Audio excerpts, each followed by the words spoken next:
Hi there, and thank you for joining me for today's live reading of Dancing Butterfly by Debra Parmley, and this is presented by Itsy Bitsy Book Bits. Chapter 1, Chicago, Illinois, March 1925. Shimmy hard enough and nothing will hurt you. Suki.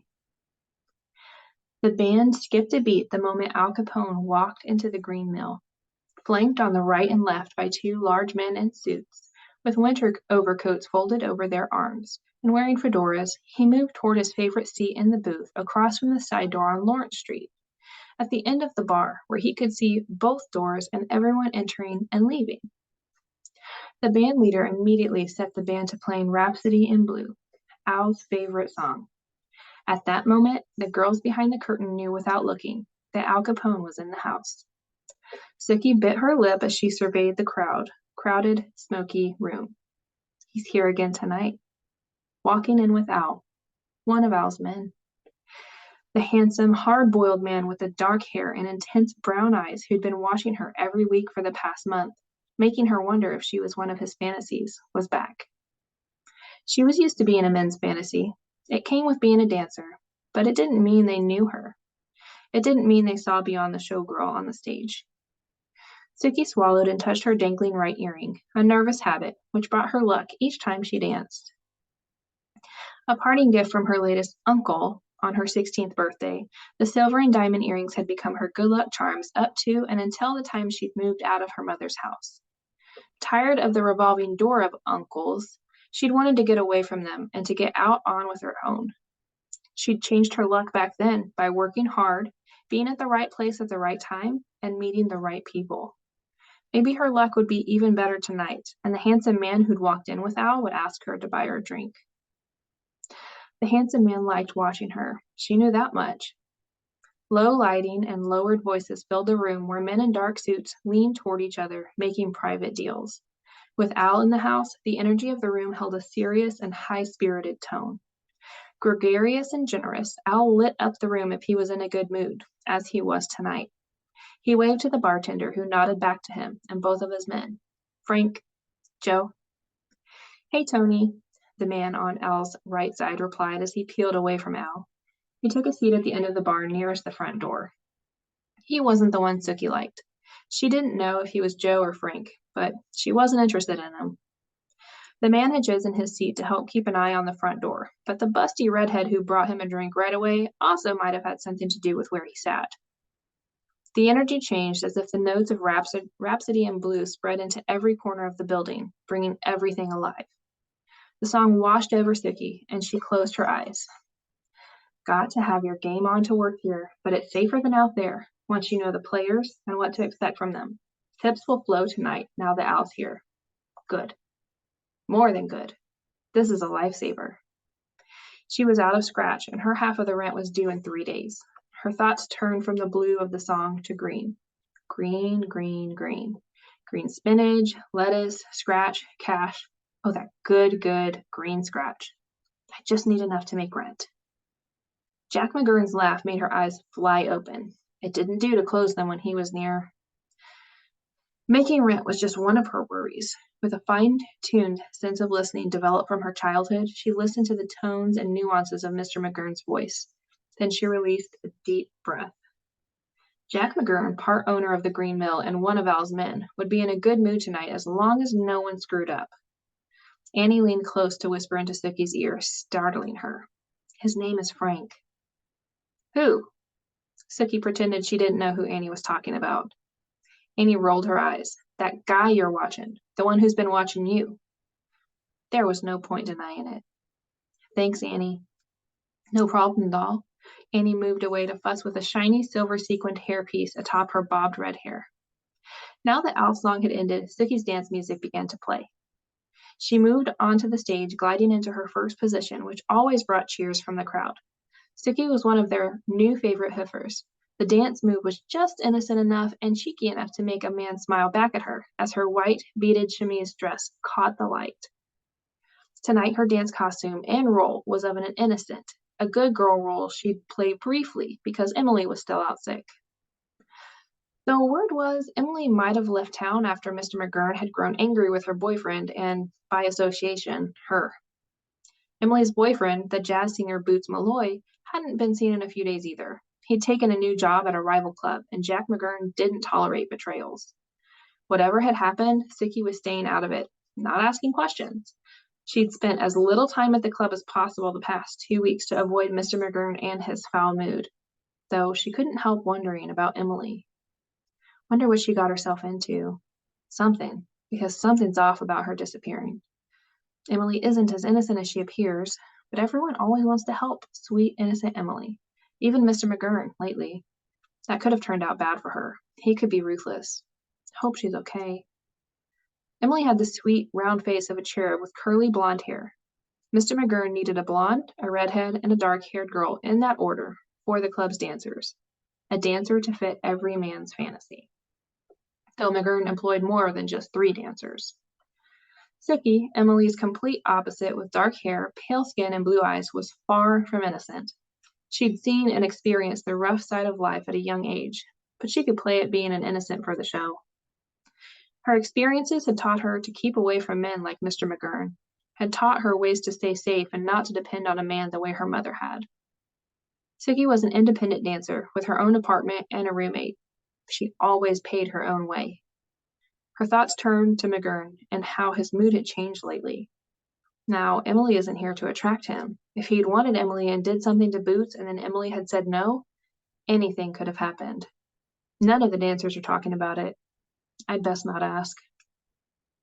Mr. McGurn preferred blondes and was known as an incurable skirt chaser, chasing every blonde around him. It was no coincidence most of the girls he hired were blonde.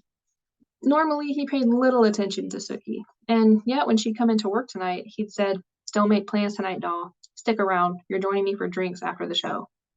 It wasn't a request. It was also hard to get off her mind, as she had no desire to take a turn on McGurn's casting couch. He hadn't bothered to ask if she had any plans tonight, just ordered her not to have any. Frank had escorted Al to his seat and then moved toward the bar. She noted the powerful way he moved. She'd much rather be having drinks with Frank tonight. As her body moved through her dance routine, she finally lost herself in the music and the dance, forgetting everything else. With the dance, she could shimmy hard and forget the past. Within the dance, she was free. Shimmy hard enough and nothing will hurt you. With that favorite phrase in her head again, she was halfway through her last number, giving the innocent role her all.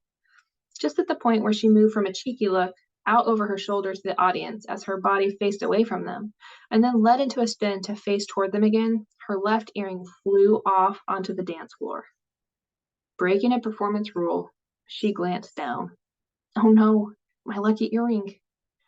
Horrified, she watched as the earring hit the wooden floor, only to be immediately kicked by a woman crossing the floor from one table to another, spinning it over to a heavy man who'd just pushed his chair back to stand, and then to a thin flapper who'd gotten up to dance.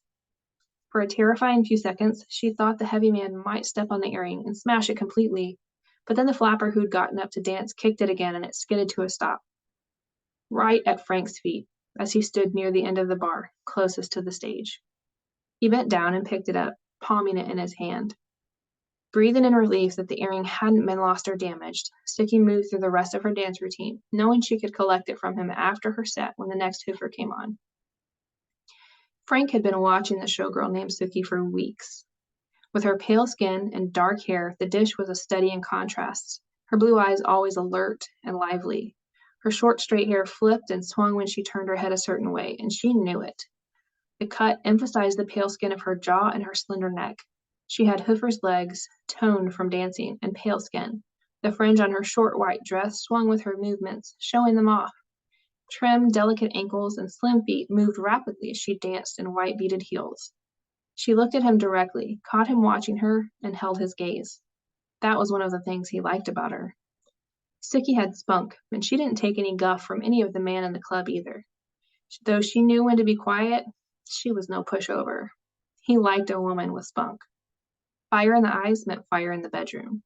His last girlfriend, Bernice, had the passion of a cold cup of coffee. Sure, there was caffeine to keep you going like you'd find in any cup of Java, but it neither tasted good nor warmed a man. Suki could warm a man from the stage with just one look.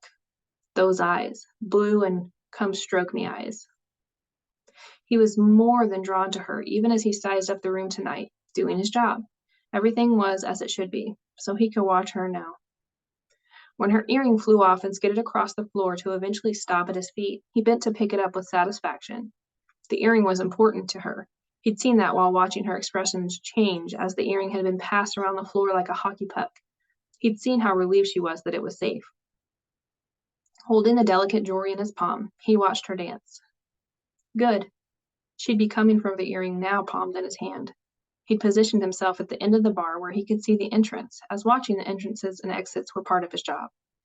But he'd still be near the hidden stairs behind the bar, which led to the green room for entertainers as well as the private rooms below. She'd have to walk past him to go downstairs to the green room where her coat and hat would be, if she planned to leave after her set. Finishing her set, Suki gave a little bow to her applause. She then thanked the jazz band players and then moved out of the limelight so the next hoofer could go on. He watched her walk toward him across the floor, those toned dancer's legs moving smoothly, her dark hair and the fringe on her white dress swinging as her blue eyes met his and held. Not breaking that gaze, he gazed right back, and she barely blinked. This was no shy dancer, and she was headed straight for what she wanted, which was the earring in his palm. He'd like to see her headed toward him wanting something else. He'd be more than happy to give it to her. Then she was standing in front of him, cool and breathy, not afraid, not shy. We haven't been introduced. Her words came out fast and low. He leaned closer to hear her. No, we haven't, he said. I'm Suki. Nice to meet you, Suki. He said her name slowly and watched her reaction. There was a glimmer of something in her eyes. Attraction. He knew how to read the signs. Frank Amato. He reached for her hand, the soft, pale skin of her hand now in his. He kissed the back, watching the color in her cheeks rise. So she liked that. Nice to meet you, Frank. Suki, short for Susan? Frank asked. Yes, she nodded. Susan Chesterfield. He didn't comment on the last name and kept his eyes from glancing down to her breasts, bare beneath her heavily beaded white dress. Instead, he focused on her eyes, avoiding her red lips and the way they'd parted as she breathed out to answer him. You prefer Suki? He asked. She nodded. Yes. Frank's voice was doing something to her, something she'd never felt before, as his tones reached deep down inside her. Her body responded to those tones, making her want to lean in closer, softening her approach to him, making her want to touch him. The moment Frank took her hand and his hand touched hers, she felt a connection, stronger than the typical, oh, you look good, attraction she usually had with good-looking men. Her skin warmed beneath his, and she felt the connection all the way up her arm. Then Frank kissed the back of her hand, and goosebumps pebbled across her shoulders and neck. This is one of those once-in-a-lifetime things, this connection. She didn't know how she knew, but she did. He asked for her real name, and she gave it. Susan Chesterfield. Heat rose in her cheeks as she blushed, something she hadn't done since she was 13, and Johnny Scarlatti teased her on the playground. And that was what Johnny had teased her about so long ago, her budding breasts, which all the boys had noticed, while her mother was too busy drinking and entertaining the next uncle who always noticed them. Her mother stayed too busy pleasing the latest man, too busy to buy Suki proper undergarments or to teach her anything about being a woman or sex. Suki had learned about sex all on her own, by being observant and, later, with the help of one of those uncles who noticed everything and knew how to do everything. She learned how to please a man and lost any shyness she'd ever had. Tonight, this was a whole different kind of blush, for she wasn't shy. Frank was a gentleman, treating her like a lady, while her body warmed from being so near to him. The show dress didn't hide her bare breast, and she wore nothing but silk stockings and silk panties underneath. She was fairly certain he'd noticed, though he'd been gentleman enough to not look at her chest. He turned her palm over, creating more delicate shock waves along her body at his touch. I have something of yours, he said. Yes, she breathed as the chemistry arced between them like an electrical storm she'd once watched, the light show crackling across the treetops. Frank was a strong and dangerous man, an enforcer in Al's gang. This attraction between them, like an electrical storm, was dangerous to play with and impossible to ignore, just like Frank Amato. He placed the earring in her hand and then with a light caress of her palm pulled his fingers away, making her catch her breath.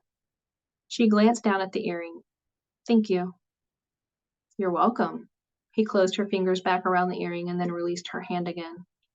She felt the loss of his touch and stepped back, her gaze flying back up to meet his. She wanted him to touch her again and knew he'd read that in her eyes. Dinner after, he asked with such assurance it almost wasn't a question. If you're free tonight? Yes, she breathed again, almost a whisper. I'll have dinner with you.